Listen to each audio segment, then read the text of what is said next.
We got a minor air leak. The pop-off valve on my air dryer was stuck open, so I went and grabbed one of those. We're gonna throw some fuel in this semi, and then we're headed to the field to go get some soybeans. Unfortunately, they're not for me. They're for a friend of mine, but he's he's trying to get his beans cut, but he's just got a 10-wheeler, so we're gonna go speed him up a little bit. So we're gonna shove this up in here, nail them screws down, plug it in, and should be good to go. But this truck does need fuel, so. And it's a Detroit, so if there's not oil in it, well, we've made it to their bean field. Still a little green around the edges, but he said they're 13%, so that's dry enough. Send it. So I don't know, I got beans that look like this, so maybe mine are drier than I think. I don't know. Peer pressure, you know, one guy goes, we all gotta go.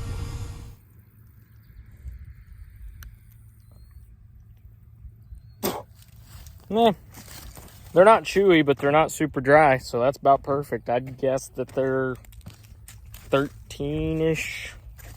Yeah, I'd say 13, 14 and a half. They're not super dry, but they're not wet by any means. He's cutting over the hill. I can hear him, but I don't see him, so I may get some footage of a New Holland combine. We'll see. They're rolling right on the edge of this field. And I've already got promoted from semi-driver to cart driver. I don't know if it's a promotion or a demotion, but I'm carting. I'm gonna go load my own truck. This thing still beeps. A lot of you will recognize this tractor because it's the same tractor I side dressed with. So there's that. At least I know how to drive it. Dumping. I gotta say, I'm not the biggest fan of any grain cart that's not a corner unload. Once you've had one, you never really want to go back. That auger is way back there, but it works. Still moves grain from point A to point B, so can't complain. Letting her eat. Those old New Holland TRs are amazing combines. I don't have a bad thing to say about them. We had a TR88 for years, and it was a great combine. They're simple, they're reliable. My only complaint would be the bubble up augers wore out really fast on it, but other than that, it was a really good machine. Very, very reliable.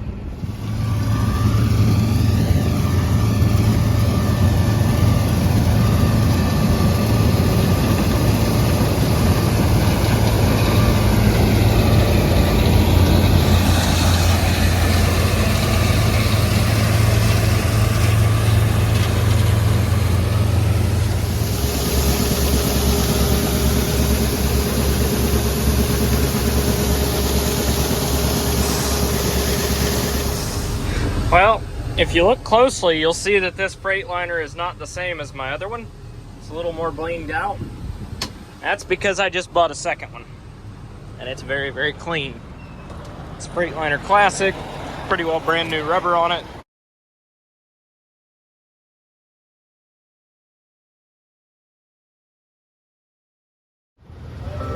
Do you have anything to say about today's purchase? I wish it was closer to home. I do too. I thought it was an hour away. It was 2 hours away. But it's clean enough. I think we did okay. So, homeward bound to hook up to a hopper bottom. That hurts. So like I was saying, my other one has a 60 series Detroit. This one has a red top Cummins in it. So matches the truck, you know, the motor does. It's got really, really good power, it feels like. Granted, I haven't had a load behind it yet, but just from driving it around bobtailing it, it's got plenty of power. So got a 41-foot hopper bottom that's going to be behind this one. My other one's 38 foot. Since the 60 series doesn't have quite as much horsepower, I'm going to keep the longer trailer on the bigger truck and then the shorter trailer on the smaller truck. So turn left onto Memphis Blue Lick Road, then turn right to merge onto I-65 South. This one is a classic, the other one's not. They're both FLD 120s. This one's a couple years newer than my other one, but Should have two pretty good trucks, and then I'm gonna probably get rid of the Volvo after this fall. I'm gonna keep it around this fall just in case one of them goes down for whatever reason. And then after this fall, I'll sell the Volvo and just keep two Freightliners around. Well, we're rolling through the hills of BFE, kind of down here by Kentucky. I'm on the very, very southern part of Indiana. I bought this straight north of Louisville is where it came from. So in the hills here, granted, I am bobtailing, I'm not pulling anything, but this thing has no shortage on power. It'll get up there to 85 pretty quickly. It says 85 on the tack, and by God, it'll run it too. Done it a few times just to kind of see what it had. Drives great. Let go of the steering wheel, and it holds itself straight. So I think I did good on this truck, especially for what I paid for it. Really, it was pretty reasonably priced. It's got 450,000 miles on it, so not too bad at all.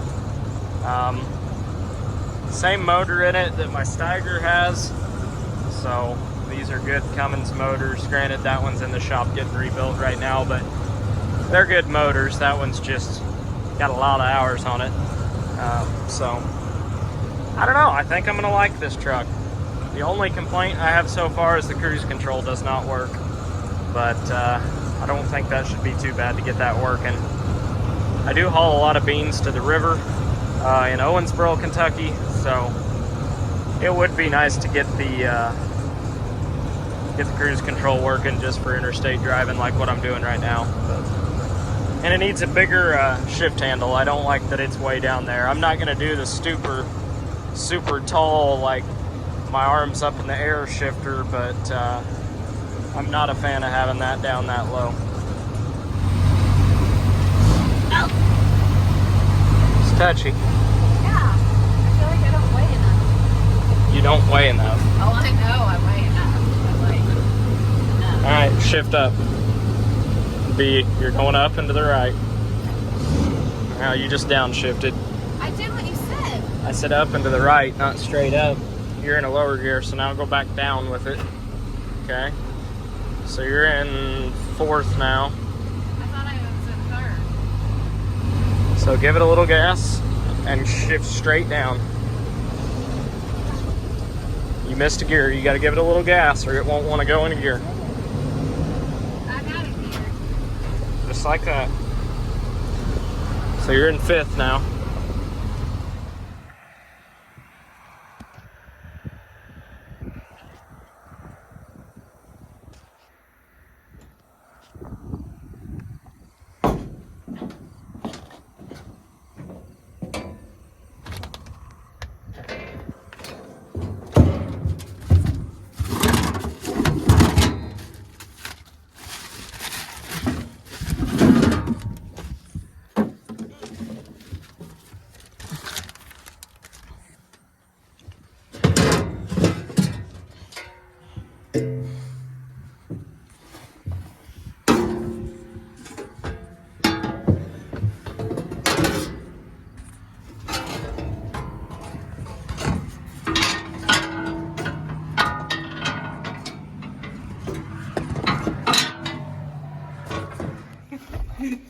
So I ordered a new radio for the Magnum because it's got the actual plugs, unlike this, which he highly unapproves of because apparently this is not up to code. Apparently you're not supposed to use twist ties. You're supposed to use butt connectors with shrink wrap, but you know, it got the job done till it didn't.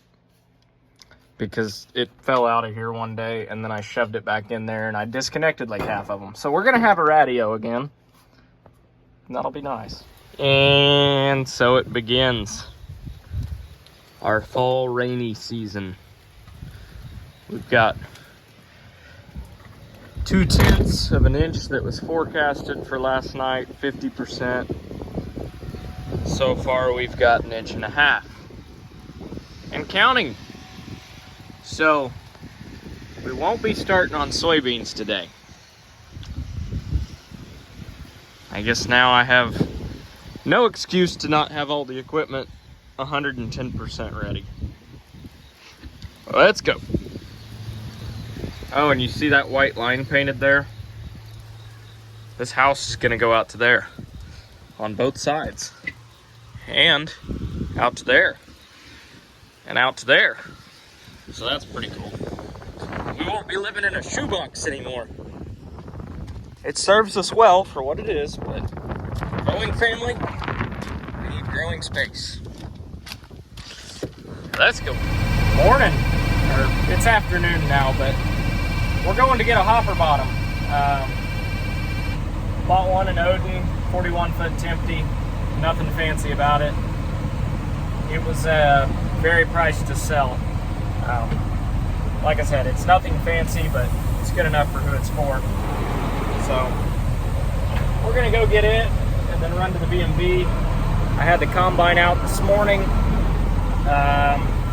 sending a guy to go get batteries for it right now and get some JB weld or some kind of high plastic patch stuff. The overflow tank for the coolant on the combine's got a little hairline crack in it. It's leaking antifreeze out everywhere. We got the bean head 100% ready to go. So the draper's ready. So I unhooked it last night. We got a couple inches of rain last night. So I unhooked the bean head and put the combine back in the shed so it didn't get rained on. And then this morning we got the corn head out and we started going through it. So checked all the gear oil on them. Everything was good there. Found a few things, just minor things that need done. Went ahead and greased it, checked the oil on all the gearboxes, I'm gonna oil the chains, and then it'll pretty well be ready too. So, got a whole set of Tiger lights, LED lights for the combine. UPS dropped off this morning, so he's running to town to go get some parts, and then I think he's gonna put those batteries in and start throwing those lights in as well. So we're getting ready, little by little. And if it hadn't rained 2 inches, we'd probably be cutting beans here in the next day. So I'm still not determined that we're not going to be anyways, but combine's still opened up and we're working on her. Got the corn head on, starting to go through it. So got some minor things, got to fix some springs on a couple of the stock stompers.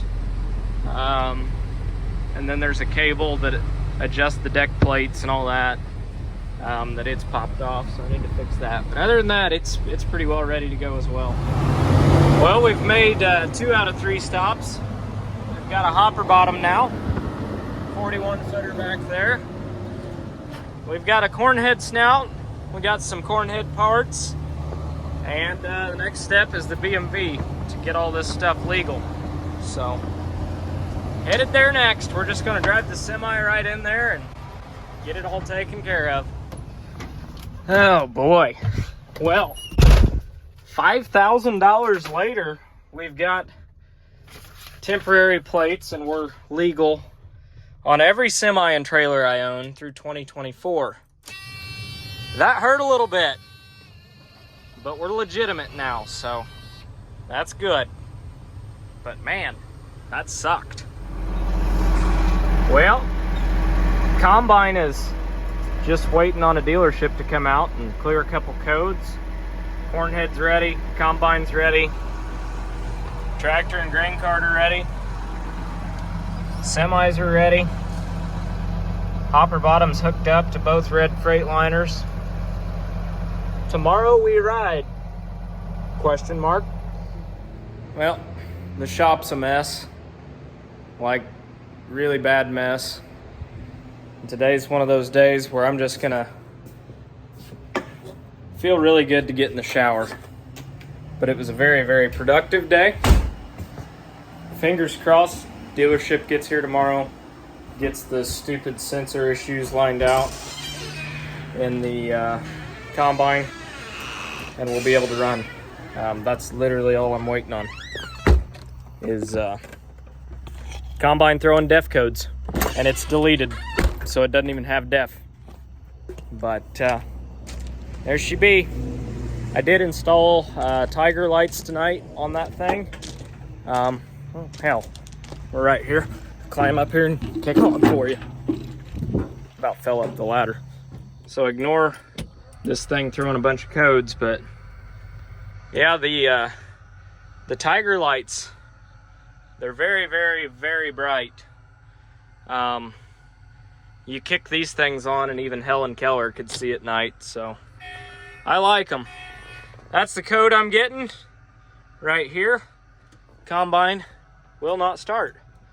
It had dead batteries earlier. They were bad batteries, so I replaced them. And now it won't start at all. Hooked them up exactly like they were supposed to be. Have no idea why they won't start. But same exact battery, same exact size, same cold cranking amps, same everything. Will not start. Don't ask me why. I have no idea. I'm not an electrician. I don't understand voltage. I know this is a 24 volt system.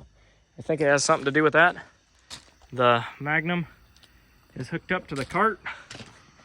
It's all got LED lights on it. Combine's got all LED lights. Semis, all LED lights. Both hopper bottoms are hooked up now. Everything's legal. Everything's greased. Everything's got oil changes, fuel filters. We're just waiting on a sensor. That's it. Tested some corn this afternoon and it was 20%. So that's within my range to throw it in small grain bins with really big fans and just air dry it from 20. It's supposed to be in the 90s and no rain all week, so I don't even have to put heat on it. I can just run the fans and dry it from, after I get it from 20 to 18, it's pretty easy from there on out. So I just really have to keep an eye on it that first 2%, and after that it's pretty gravy. Anyhow, I'm going home. I'm getting a shower. So that's it for this video. Thanks for watching.